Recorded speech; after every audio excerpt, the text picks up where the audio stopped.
Mga untag marang. Lamig kayo ni. Lamig kaayo ni guys. Oh, pinalit bitaw ni nako sa eskwelahan.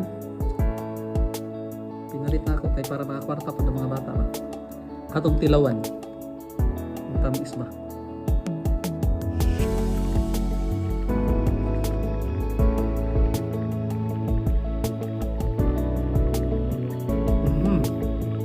Mura siyang marang. Oh, marang na tayo.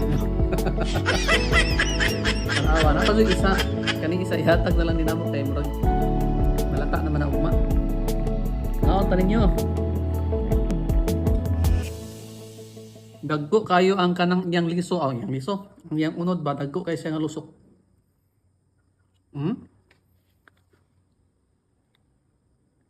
Hapit na dyan ako nahurot. Yan na siguro kung manihapon na ni karon, kanina siguro akong panihapon. Gamay na lang nabilin. Kaya na dahil doon. Tabangan na mo sa akong asawa bitaw, nagkaon po na akong asawa. Unang narot na mo. Sayangan po siya gilabay. Muna itabangan po niya kaon.